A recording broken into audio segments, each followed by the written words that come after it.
No, reset. Well, we want to welcome all of you here today and all of our special guests. We have guests from on our Zoom connection. We have guests from all over the country, and we thank you all for participating, especially some of you who were former members of this class. And we really look forward to your questions and comments along with hearing Dr. Jan.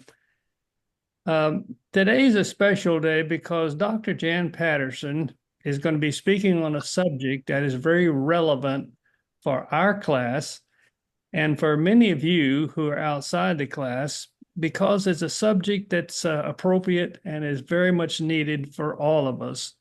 We're all going to experience losses, and it's going to actually cause us to question. Right now, some of us have big questions that I hope this session will help you. Our guest teacher today is a native of Texas, and she, Dr. Jan Patterson, and her husband, Tom, Dr. Tom Patterson, and their two boys, Evan and Will, have been friends of ours, Phyllis and mine, for some 30 years when they came back to Texas to join the faculty of UT Health. They are both outstanding Christian physicians with specialists in infectious diseases. And they're just wonderful people. And we're so proud to have them with us today. Let me just say a little bit about them because some of you have not had the information available to you. So I want you to know who's speaking to you. As I said, they're both professors at the UT San Antonio School of Medicine, and they've been professors for 30 years. They've been trained. Jan has been trained in some really outstanding schools around our country: Vanderbilt, Yale, Harvard, outstanding medical schools. Jan is not only the professor of infectious disease, but she is the inaugural medical director of integrative medicine. For those of you who are not too much familiar with integrative medicine, it's this field of medicine been around a long time, but it's becoming very, very popular to people because it's taking both the Western and Eastern traditions and other traditions to bring the best comprehensive medical care to people with all kinds of therapies. And Jan has developed these in this integrative approach in the UT system so that many people are getting outstanding help for their diseases, whatever it is. For instance, I know I have received some of these disciplines and therapies that have been extremely helpful to me during my travels with three different kinds of cancers. So Jan is a unique kind of not only a physician and teacher, but also a speaker and writer. And we're so happy to have her here today as a woman of faith, a practicing veteran physician, a recognized professor of internal medicine and infectious disease, and she's an author that I'll talk about more later. So, with all that ado, most of the time in popular world, Jan is called Dr. Jan. But because Phyllis and I've known her like family, I'm just going to call her Jan. Jan, so glad to have you here today in our class. Let's give her an unusual welcome, a hand of applause, all of you. There you go. Welcome, Jan. Thank you. Thanks, Bill, and all you beautiful souls out there in the Voyagers class and beyond. It's an honor to be here. Well, Jan, I tell you what, we're going to try and do this. I think Jan suggested this idea, and I thought it was a great one. That I would ask her some questions, and then she can talk about whatever she wants to. But I thought we started by talking about just what is grief. I mean, it's confusing to some people. They think it's just some feeling that people have when someone dies, but I think it's a much bigger subject than that, isn't it, Jan? Yes, it is. Grief is really the pain and suffering and sadness we feel after a loss. And we usually think of grief after the death of a loved one. especially the loss of a spouse or a child, which are especially difficult. But grief can also occur after the loss of health, a job, estrangement from a friend, or divorce. And it can also happen with the loss of less tangible things, like, for instance, after a traumatic event, we may feel the loss of our safety and security. And there have been some rating scales to try to rank the stress from different losses. But what I like to say is all losses are different, but all losses are the same. And by that, I mean that while the losses that cause grief are different, everyone who has a significant loss has things in common with others who experience grief, and they must get through it. I have over the years, both as a pastor and just as just a regular person who visits people who are going through different things, I've discovered that people experience grief in different ways. And I was wondering from your experience, Jan, what are some of the common manifestations of grief because people are so different? Yes, well, I'll talk to you from my experience and also from what's in the medical literature about some of this. I know that in my own grief, when we lost our son Will, shock initially, especially if it's a sudden or unexpected loss. I even found that times it was difficult to breathe. And I wish at that time, 12 years ago, I had known more about breath work and intentional breathing, which I've learned more about in recent years.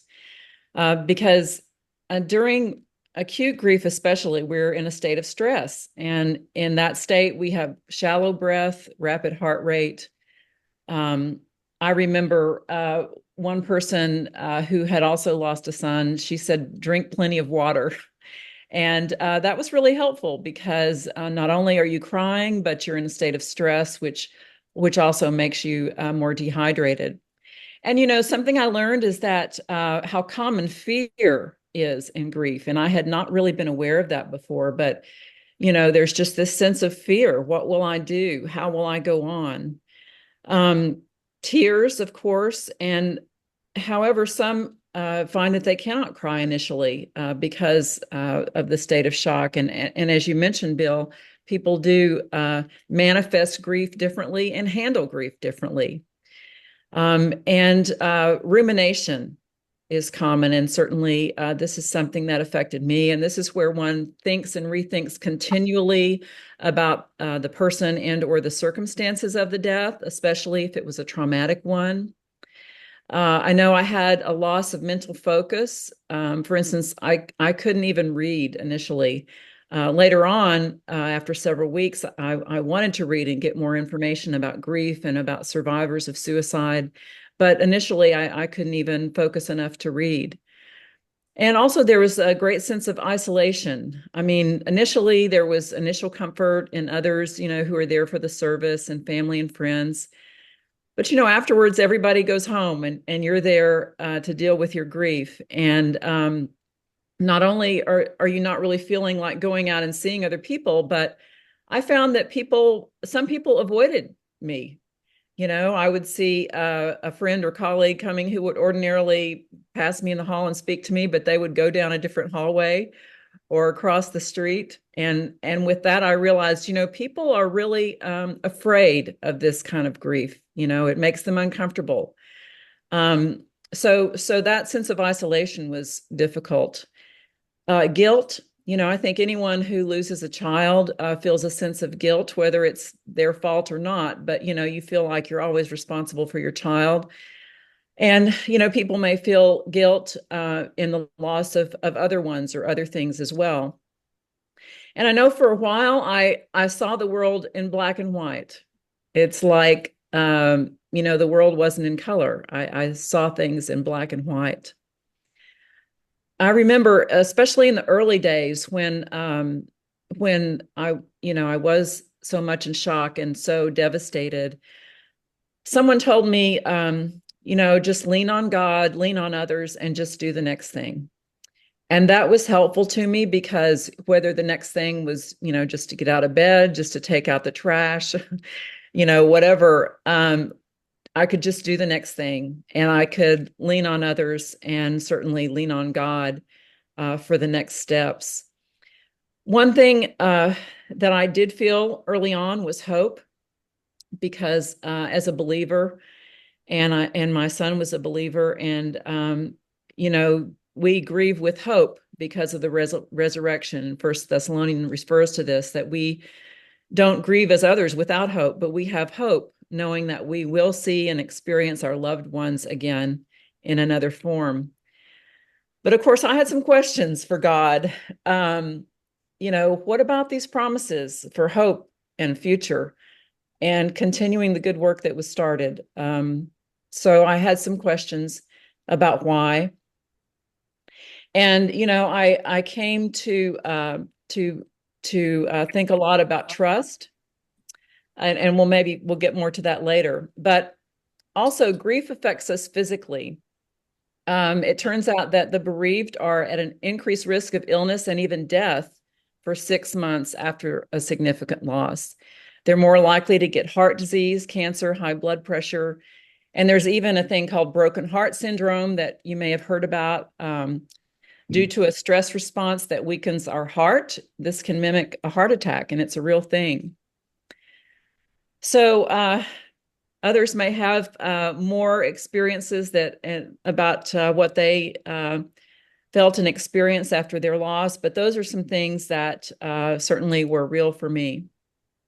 Well, then, thank you, Jan. In fact, let's just take a little break right here and ask, are any of you in the class can share something briefly, something you experienced, some feeling or something strange when you had a great, what did anybody share that briefly? Yeah, I'll say something. Thank you. My wife passed away a little over 4 years ago, and we had a good time. We enjoyed life. But after she passed, I just couldn't go on. My health declined. I've always had heart disease, but it become very severe at that point, and I've been suffering since then. And I still have grief. It's been over 4 years, and I made peace with it, but I still suffer and think about her every day. I've found myself where I can't remove her things from the home. I keep everything just as it is. Her bathroom is maintained. And you hear about people when they lose children doing that. But I just had such a connection with my wife that I still have grief and think about her. And I don't think I carry a conversation on with many people that I don't bring her up, because she was so special to me. And it's really affected my health very severely. She passed of Guillain-Barré syndrome, and it was very hard watching her decline. And I think that had a big impact on me. Yeah, thank you. I think you have just voiced what many of us have experienced. Thank you so much for that. Anybody else share anything about some of the feelings you had, some of the manifestations of your grief? I do, but I'm gonna use microphone. If somebody's speaking, you'll need to speak up so we can hear you. Thank you. Hang on, Bill. Joe's gonna. I'll get you this one, Joe. Okay, who is this now? I'm sorry, I can't see very well back there in the back. This is a guest to our class, Joan Williams. Okay. She is a senior minister and just a tremendous friend to most of us. Oh, thank you. Thank you. I can really relate. What was the lady's name again? Jan. I can really relate to what Jan said, because our son died of suicide 12 years ago as well. And I had some of this, I didn't understand the people who couldn't just, they did avoid me, I know, just like she said. But I think I understand it now. They just didn't know what to say, or they thought they were going to make me feel worse. But one of my students taught me a really valuable lesson. We're reading the gift of empathy in our Stephen ministry groups. And in the first, or maybe the third chapter, it says, sometimes the smallest gifts are the biggest. I was teaching at Sam Houston State, and when our son died, and one of my students emailed me. That's when we still really used email. But she said, Dr. Williams, I am so sorry. I really don't know what else to say. I'm just sorry. And I told her, I said, that's the best thing you can say. I'll never forget it. So sometimes those little, just if you don't know what to say, you just say you're sorry. And it means it's better than not saying anything, I can tell you. I don't know. I'll just leave it at that. Thank you. Thank you very much. One other, anybody else tell us some of the manifestations of your grief? Bill, Yes. it's Dora. All right. I think one of the things that I had to fight and overcome was the feeling of anger and isolation. Yes. I think that is very, very rare for nobody. It's a common experience, isn't it? Mhm. I know all of us have some stories, but to stay on track here, thank you for those of you who shared. But I want to ask Jan another question. Jan, you know, all of us, as you've heard just a little sample, all of us have these feelings. But I know you have had, and that's one of the reasons we have you here, is that you have not only the medical experience, a long life of a personal experience as a physician that cares and knows the Lord, but also you've had a variety of reasons for deep grief, including the death of your sweet son, Will. Would you tell us a little bit about some of your experience from which you've learned about grief? Yes, well, as I mentioned, we lost our son Will to suicide 12 years ago, and I'm so sorry, Joan, about your loss, your similar loss. This was unexpected, very traumatic, and we were devastated. As you know, Will was one of the most creative, loving, smart, gifted individuals, and he had a promising, wonderful life ahead of him. So this was an indescribable pain. And again, I just would reiterate the fear that I felt, which I had not expected, as well as the isolation that others have mentioned, and the anger. You know, there are the stages of grief that Kubler-Ross talks about: denial, anger, bargaining, depression, acceptance. Those are steps we go through, and they're not linear. In other words, we go back to anger many times, you know, day to day, week to week, month to month, and we wrestle with those things. And you know, as John was saying, I've learned that grief is a journey. You know, this kind of grief is not something that you just get over, which people still refer to. But I found that this is a grief journey, and it changes over time, but it is a journey, and it's not really over.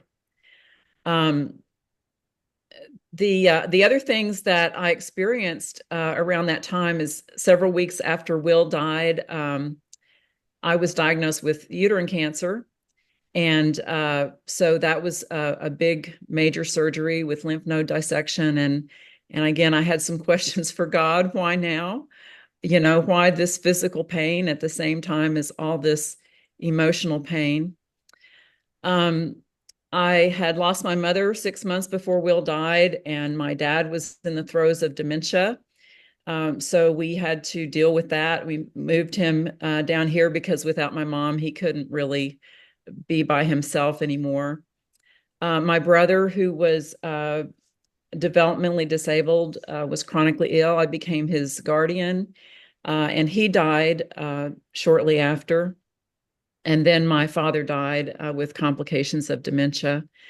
So there were a lot of things that happened in a short period of time that really, you know, tested my faith and tested my ability to deal with grief.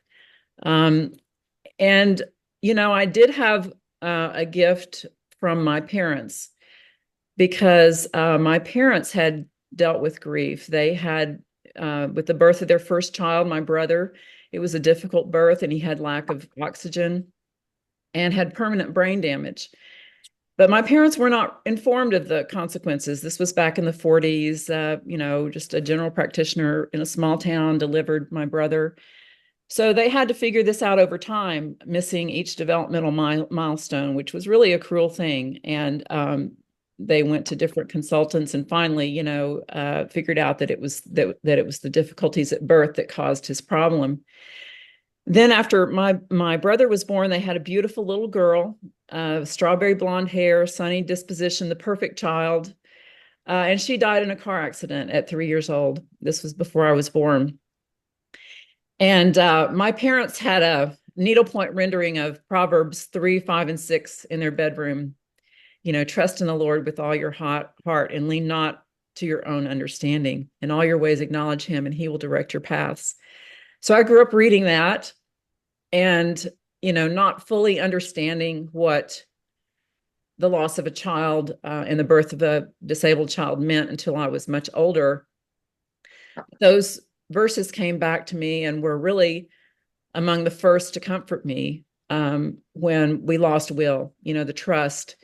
And as I mentioned, I did have a lot of questions and anger. And, I thought about the story. There was a story from a visitor who went to visit Mother Teresa and her ministry. And when he saw Mother Teresa, he said, "Mother Teresa, pray for me that I will have clarity." And Mother Teresa said, "Well, I have never had clarity, but what I've had is trust. And I will pray that you have trust." And so, so I learned to trust and to rely on the faith within me, which I had questions, like I said, but I learned to rely on that and to move forward step by step, just deal with the next thing and leaning on God. Well, Jan, I just have to say thank you again. You have, one of the gifts of these losses for me has been the fact that people like you have been an inspiration. When I get down, I think of all that Jan has been through, how little I've been through. I am encouraged to keep on keeping on. And but I think that leads me to a question, Jan. I mean, when I think of all the stuff that you've had to face, and that the gift that you have now, the gift of tears, the gift of sharing, and I wonder though, how have you been able to deal with your grief on an ongoing way? I mean, what have you done? I remember whenever Will died, that I gave the prologue, I led the sermon and the funeral, and I thought to myself, how in the world is how are Jan and Tom going to deal with this stuff? So tell me, what are some things you did to help you on an ongoing way? Well, in the practical sense, I found that movement and being outdoors was helpful to me. As I mentioned, I had a lot of rumination early on, and I found that running, aerobic exercise, was really the only way I could clear my mind of some persistent thoughts. And I felt better mentally and physically after I exercised. When I was able to read, as I mentioned, I couldn't do that right away. But after several weeks when I could read, I read everything I could about grief to learn about it, to learn about how other people had dealt with it. I read books about parents that had survived the suicide of a child. And, I'd always found information and hearing about others' experience helpful. And those things were helpful to me. Finding a listener. I've had a friend who was willing to listen and not give a lot of advice. I learned that, people just saying, "I'm sorry," and just sitting with you is very helpful. A lot of the advice and platitudes I received were not helpful. And, you know, there's a quote from Shakespeare. It says, everyone can master a grief, but he that has it. So a lot of people, you know, can tell you, oh, you need to do this. Oh, you need to do that. Or this is why this happened, blah, blah, blah. And, you know, I really found those things were not helpful. So I learned a big lesson from that, you know, one of the most important things we can do is just tell people, like Joan mentioned, just tell people you're sorry and just listen, just be there for them. You know, as John mentioned, talking about Will was helpful. But, you know, there were some even family members that didn't want to talk about Will. I guess they found it too painful. And again, I had some anger about that. I mean, how could it be more painful for them than for me? But I want to talk about Will. And also, meaningful work was very helpful to me. I remember working on a project the day before Will died, and it was a difficult project. It was, you know, I had to convince others to support it. You know, it was important, and I had to demonstrate why it was important. And I was tired, and I wondered if it was worth it. And when I came back to my desk to work after Will died, you know, I picked up that project and I realized I was glad to have it because it was meaningful work. You know, it involved healthcare improvement. And in addition to the, you know, patient care that I get to take part in, it was a reason to get out of bed in the morning. So meaningful work was very important to me. And we found ways to honor Will. Early on, I wrote him a letter. You know, and told him things that I wished I could tell him in person. But I found that writing was helpful in general in terms of identifying my thoughts and expressing my thoughts and saying things on paper that I maybe couldn't say out loud or to other people. We established a scholarship in Will's name. He loved Baylor, and we knew that would be meaningful to him. We light a candle at the holidays. We find ways to remember him on his birthday. And, you know, I mentioned having cancer, getting diagnosed with cancer. And by the way, I had the surgery and hormones for 2 years, and I'm cancer free now. So I'm very grateful for that. But one thing about that diagnosis of cancer is that I realized how much I wanted to live and that I still had a lot I wanted to do. So that was the silver lining in that.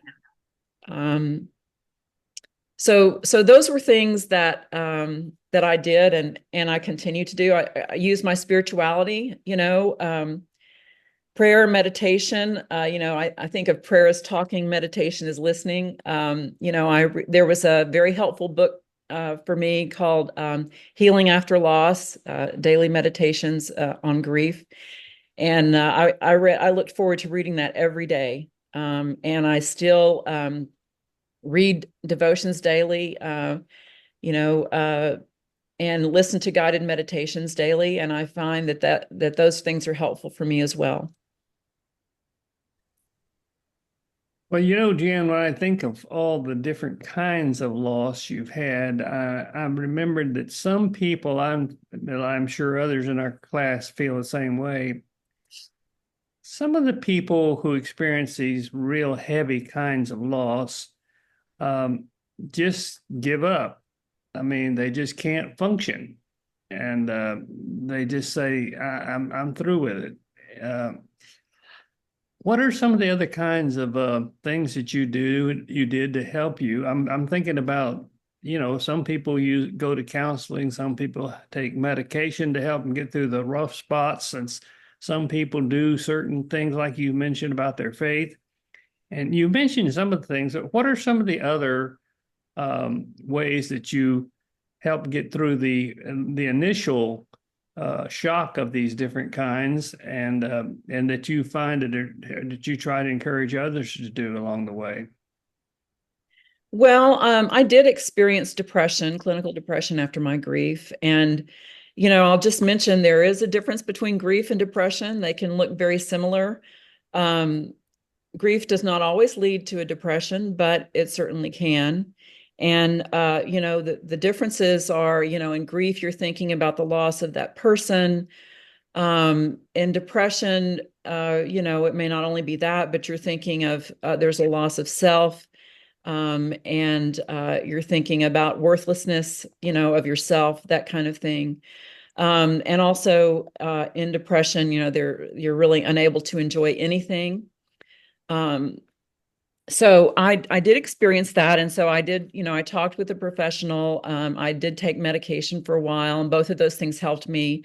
One thing that can happen in grief is that our, physically in our brain, our neurotransmitters can get depleted from all this grief that we're experiencing. So medication to help rebalance that can be helpful. And I did need to do that in my experience after losing Will.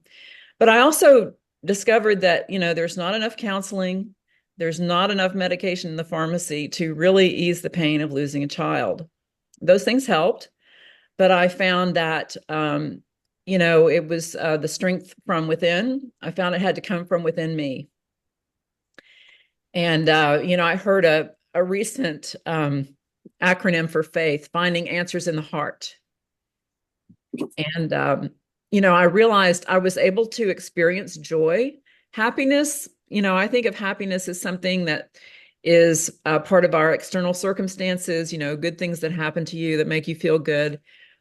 Whereas joy is something that is deeper, that comes from within. And I found I could actually experience some joy and grief, when I was able to be with our other son, where there were moments in nature, experiencing God's creation, that I actually felt joy.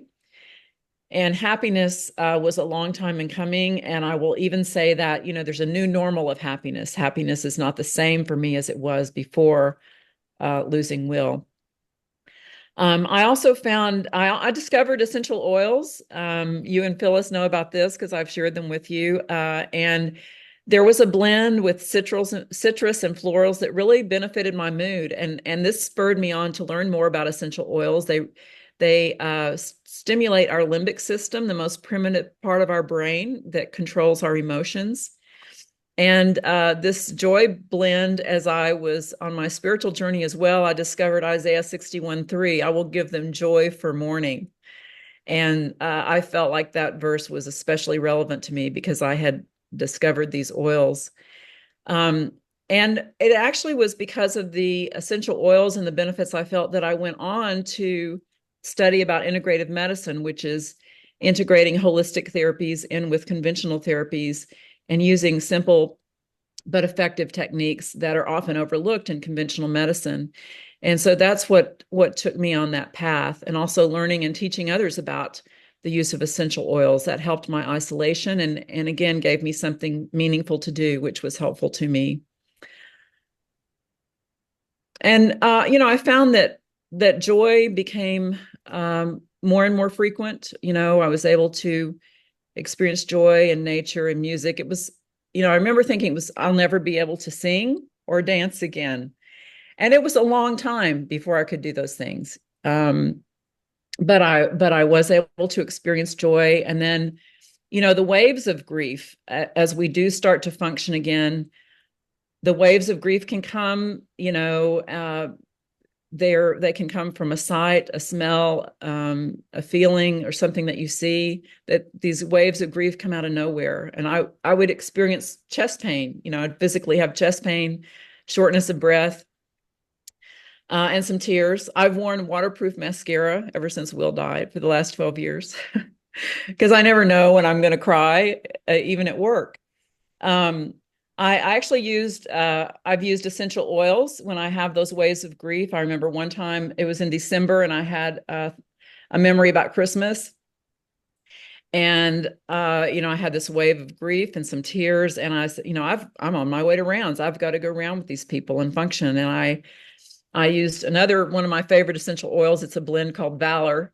And inhaled that. And these oils, they kind of wake up sensations in our mind and distract us, and they help me move on with other things. So I also discovered, our society is averse to tears. I have come to find, I'm not ashamed of my tears. They're there under the surface. And so I don't really apologize, and I tell people not to be embarrassed when I cry about losing Will, because crying can be beneficial. We actually shed some toxins that way, some compounds in our body that are toxic to us, and it can be very helpful to us in terms of helping us breathe. And I think we've all experienced we feel better after a good cry a lot of times. So I've learned not to be afraid of tears. And those are ways I continue to deal. Exercise is still very important to me. Being with people who are not afraid to talk about grief or to talk about Will, and my spiritual journey again, finding strength from within. The joy of the Lord is your strength, as in Nehemiah.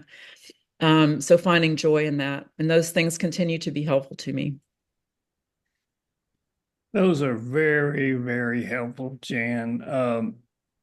One of the things I've dealt with in trying to help people going through grief is that I find a lot of us who have reason to grieve our losses feel guilty about certain things. I think I've heard a lot of folks say they just feel guilty about being happy, about having joy. I mean, how can they be happy when something terrible has happened? I think as Christians, sometimes we mix up these kind of things. For instance, I think I've heard a lot of people say, well, I don't know that it's really not just trust in the Lord. If you take essential oils, if you go to a counselor, or if you take medication, maybe I'm not trusting the Lord enough. How do you deal with this idea that if we just pray and trust the Lord, and that's all, that I'm wrong in trying to get these kind of therapies? What do you say to that, Jan? Well, I would say God gave us brains, and he, likes for us to use them. And, so there's these ways, holistic ways, as I've mentioned, conventional therapies, as I've mentioned. And I think these are all tools. I began to think of these things as tools. And, that I learned I needed a whole toolbox of things to help me with my grief. And I believe in using those things. I think they're helpful, and I think, God wants us to use those things that help us. Well, good. I think the same way. I found that, I at first, when I heard about this essential oil, that's just one example. I felt a little funny about it, like I was some kind of a snake handler or something. But then when I heard you one time talk about the Bible, it has a lot to say about oils and balms and that sort of thing. And the more I learned about that, the more I see exactly what you're talking about. And also, I think I've noticed you didn't mention it much. You kind of referred to it quickly, but I've noticed in your journey that you have used a lot of spiritual disciplines too. As a medical doctor, not just medical things, but spiritual things like readings. And so tell us some of the things that you've used regularly and off and on that have been helpful to you. Well, I mentioned this book called Healing After Loss, Daily Meditations for Working Through Grief by Martha Whitmore Hickman. That was a very helpful resource to me early on. Well, really, I read it for years. I probably read it every day for 3 years, and started over at the end of the year, because there are, 366 meditations. But I just found, reading that, and from the wisdom of someone else who had lost a child, was very helpful to me. When I discovered integrative medicine and learned about breath work, and breathing, and how intentional breathing can be so helpful to us physically, mentally, emotionally. I've used, reading scripture daily, scripture scratching. I think that's a Phyllis and Bill way of saying Lectio Divina, which is a way of studying the Bible, which is where you meditate over verses and really think about what they mean. And scripture scratching really helps us to do that. I found some support groups online through social media. Others who had lost a child and others who'd lost a child to suicide, and I refer to those, and I learned that other people, deal with this with similar things that what I'm dealing with and have to grapple with those. And I've, learned that talking with others, sharing with others how I have dealt with things and learning from others how they've dealt with things as well are also very helpful to me. Well, Jan, when I was going through some initial grief, I remember people saying nice things, or at least they were trying to say nice things, like, well, you'll get over this, or give it some time. And I think these are all meaningfully helpful, but in a way, it seems to me, like John was saying earlier, for some of us, not all of us, but for some of us, grief is not something you get over. It's not just an event. It seems like for some people, you have to learn to live with it. Do you think that's true, or can we just get over it? Oh yeah, no, it's not something, as I mentioned, it's not something that you get over, this kind of loss. It's something that you learn how to live with. I guess it's analogous to someone who loses a limb, loses an arm or a leg. I don't think they ever forget that it's not there, but they learn to live with it. They learn to live with that loss. So for me, I tell people find a listener. If hopefully you have a friend or family member that can listen without giving a lot of inane advice. But if not, talk to a professional. Find ways to honor your loved one. Maybe a scholarship, a memorial fund, donating to a charity, creative expression, writing a letter or poem to your loved one, painting a picture that expresses how you feel. And finding meaningful work or service. It doesn't have to be a job, but find a way to focus on helping others feel less isolated in whatever they're dealing with. Using your spirituality. Again, I find that the real comfort was from within, from faith. Something that can help is a gratitude journal. Writing, each day, just writing down 3 things that you're grateful for. There's a daily practice called GLAD that I learned about, where the G is at the end of the day, think of something that you were grateful for that day. And the L is think of something that you learned. The A is think of something that you accomplished. It can be something very simple. You made up the bed, you got yourself out of bed, you got to work, whatever. And then D, think of something that you delighted in that day. Was it something in nature? Was it hearing a bird singing? And that practice can, help us think of positive things. Finding information for me was helpful, what others have experienced, what others have done. Movement continues to be helpful for me, outdoors when possible. And I would say don't hesitate to get medical or professional help if you're not functional for weeks or months, and if your physical health is affected. And also be patient with yourself, because grief is a journey. It's not just something that we're done with and over with. It's something that we continue to live with. And another thing that helped me, I want to show you a picture of something here. Can you see this? Yeah, that's good. I don't know if it's in focus or not. This is a bowl. Pull it back just a little bit. Okay. Maybe if I get my... That's good. Perfect. Okay. So this is a bowl, and it used to be just a plain blue bowl, but then it was broken, and it was repaired with a precious metal, in this case, gold. And to me, now it's a work of art.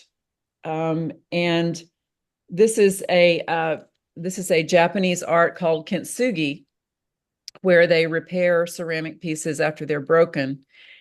And, so I think this is analogous to what I've experienced. My heart's been broken, and, but, in healing from that, I feel like I'm a more compassionate person. I'm more empathetic. I'm wiser. So, I have become better in many ways. And, in a way, God's piece of art if you will. So I found that this analogy was something that was helpful to me, and how things have changed, and God has used these as to do positive things. Well, Jan, I'm glad you said that because, of course, I'm a fan of Viktor Frankl. This class knows, and of course, his great book on meaning, having been through the Holocaust. But he had this idea that all pain and loss gives us a chance to make a choice. People cannot take that away from us. And, the old saying that you're either going to get better or bitter. And what you're saying is something I think fits right into that, is that these losses, these pain, this grief, it always affects us. And everybody here that's listening knows what you've been through has made some changes in you. You're not the same person before all this happened. So you kind of mentioned it, but would you kind of summarize some of the ways that you have made the choice that all of this grief has changed you? In what ways has it demonstrated itself in the changes? Well, I think, choosing joy when I can. And that's not to say that I don't ever go back to, questioning and anger and sadness, because there are times that I do revisit those things. And there are times that I do still get waves of grief, even 12 years out. But, finding things to be joyful about, meaningful work has a lot to do with that. Taking this new journey into integrative medicine and starting a new program. All of those things have been very helpful to me, and continue to be helpful. Well, I'll tell you what, I hope all of us can learn today a little bit from Jan, different things for different people. But it's no question that we have a choice to make. The Lord can help us, but we have a choice to make, our free will, as to what we're going to do with our grief. It's a tough thing. I know everybody here wants to thank Jan for what she's done. But before we close out, I want to see, does anyone have a question? Because it's not often you have a highly respected doctor and professor, and at the same time, a friend and a spiritual woman. Does anybody have a question they'd like to ask Jan? Fred here. Jan, could you please delve down a little bit more detail about breathing techniques that you used? Oh, the breathing techniques? Yes. So, actually, and I'm going to post some grief resources on my website. One of them is called Breathing, the Master Key to Self-Healing by Andrew Weil. It's an audio book, and it goes through several different breathing techniques that are very helpful. But basically, the key thing is to take deep breaths, use your abdomen to breathe, not just your chest.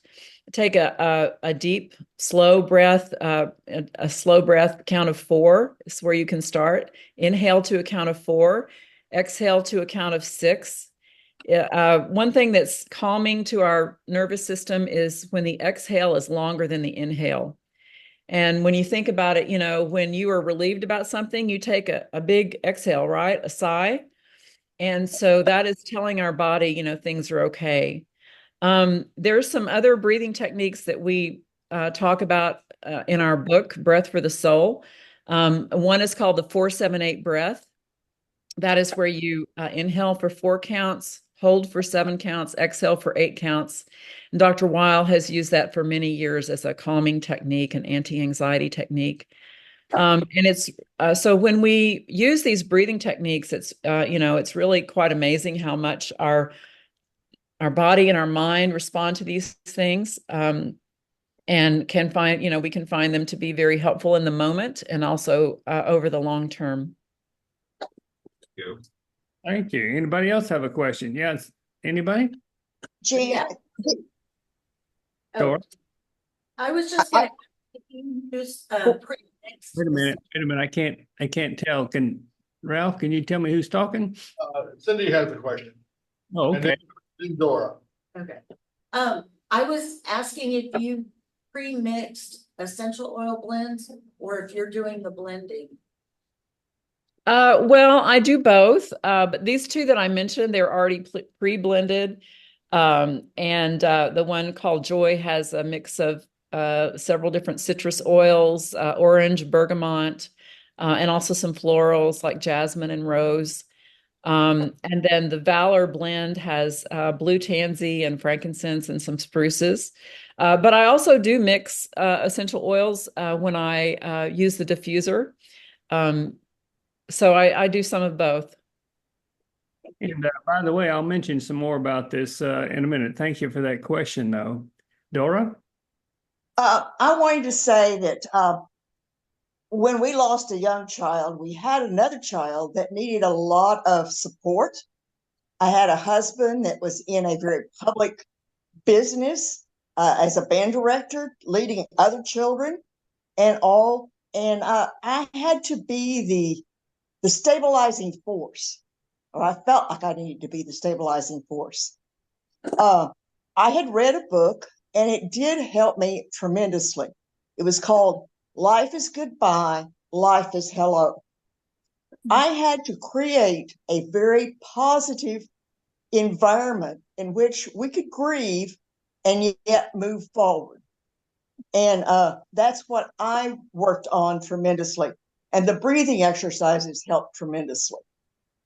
All right. Good, Dora. Thank you. That was wonderful. Somebody else, a comment or question?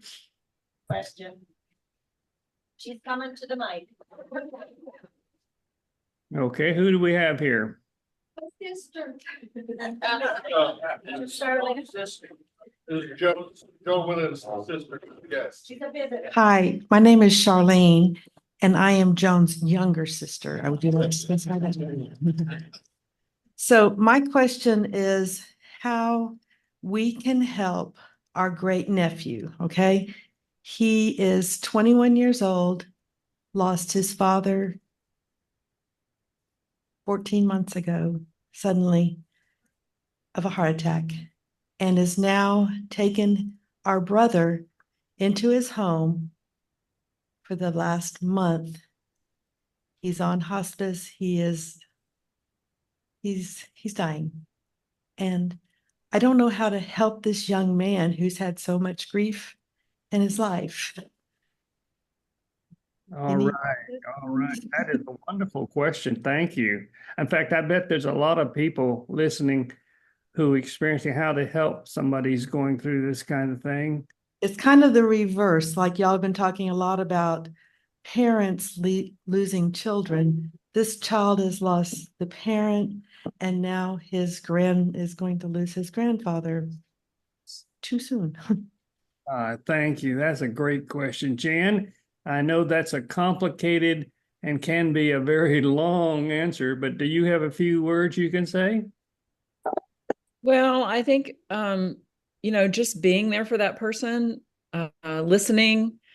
Often you can observe things that you can do to help them in a practical sense. Whether it's providing food or something tangible that they need, and then just listening to what they're dealing with. And actually, hospice can be very helpful to the dying person and to the family in terms of knowing things that can help comfort them, practical ways to deal with that. I would say just being there for them is one of the most important things. We referred to the people that are well-meaning that say things, these platitudes, time heals all wounds. It could be worse. I know just how you feel. Move on. It was God's will. Everything happens for a reason. All these kinds of things. I found those things to not be helpful. What I found to be helpful was people that were just willing to be with me and to listen, and to help in practical ways. People that I could lean on for practical things. I hope that helps. It does. Thank you. Thank you, Jan. And, I know Jan could give you a lot more if we had more time, but Let me just say this, since we're about to run out of time, I do want to say a few closing remarks here.